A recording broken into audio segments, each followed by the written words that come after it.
We all know the dark web exists. Most of us never dare to explore it. But for some, it's a place that seems too tempting, too dangerous to resist. What happens when you stumble upon something or someone you were never meant to find? Tonight's story follows a young woman named Sarah, whose curiosity about the dark web leads her into a terrifying nightmare. A nightmare that's far from over. Whisper to your ear. Act 1. The First Encounter. Sarah was an ordinary woman, in her mid-20s, living in a small apartment on the outskirts of town. She worked as a freelance graphic designer, a profession that required hours of solitude in front of a computer screen. One night, while working on a project, she came across something curious, a link to a dark web forum. Sarah never thought she'd ever venture into the dark web. To her, it was a place for criminals, for people who wanted to hide from the law, a place she would never dare to visit. But on this particular night, an idle curiosity overcame her. What harm could there be in browsing? After all, it was just another corner of the internet, right? So that night, curiosity won. It was an innocent mistake, really. She clicked the link, and that single moment would alter her life forever.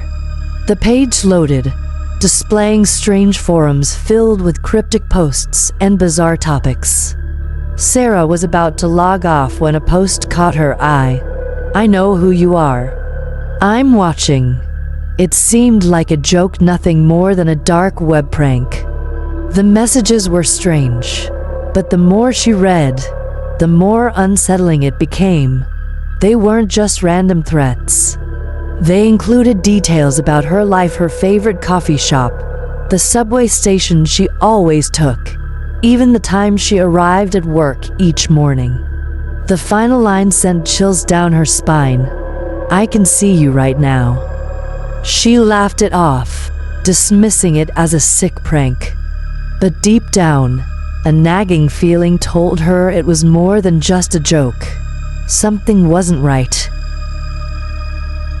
Act 2. The First Signs. The next morning, Sarah tried to shake off the strange feeling.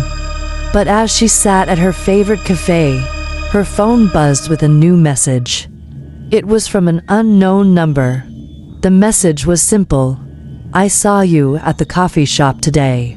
You looked beautiful." Sarah had been at the cafe alone.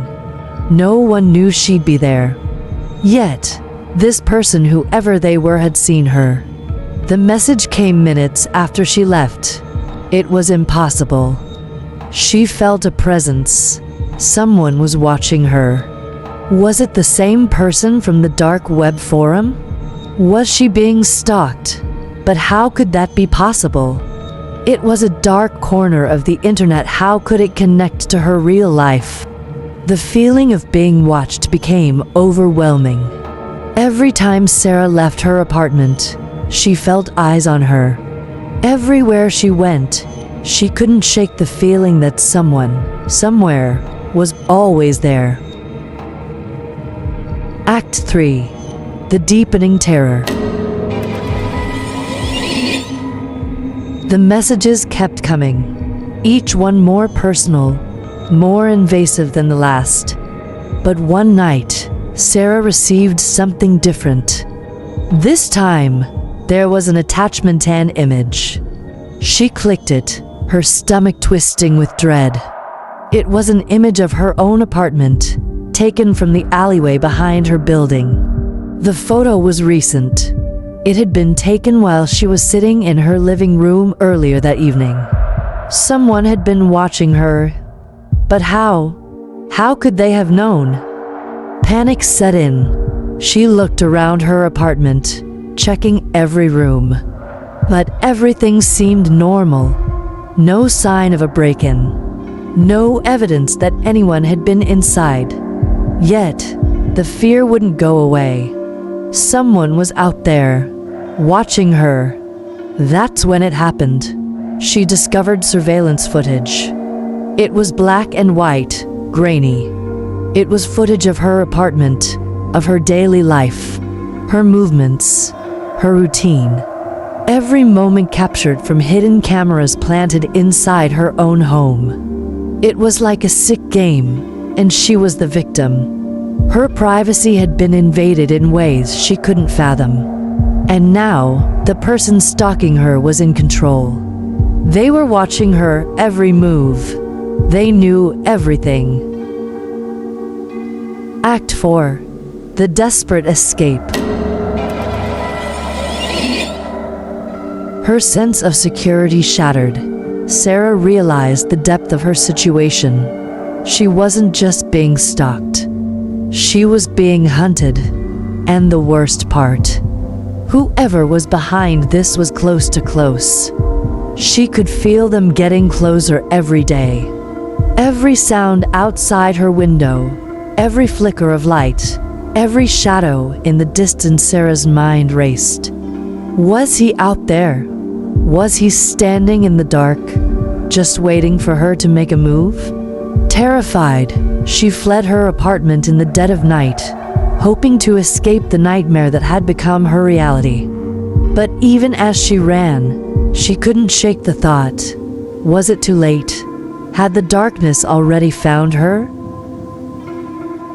Act 5. The Final Revelation. But the truth was far worse than Sarah could have imagined. It wasn't just the dark web that had connected her to her stalker. No, this person had been watching her for far longer than she realized. Her every move, every step had been tracked and recorded. This nightmare didn't start with a click, it started with her life being lived in plain sight. A life that someone, somewhere, decided to make their own. Sometimes, the scariest thing is realizing that your entire life is a movie to someone else. And the worst part, you're not the one in control of the script. So, the next time you're browsing the web, just remember, it's not just your computer screen that's glowing in the dark. There are eyes on you, even when you least expect it. And one wrong click could open the door to a nightmare you can never escape. If this story gave you chills, smash that like button, subscribe for more nightmares, and share with someone brave enough to watch alone. Looking forward to seeing you on Monday. Bye.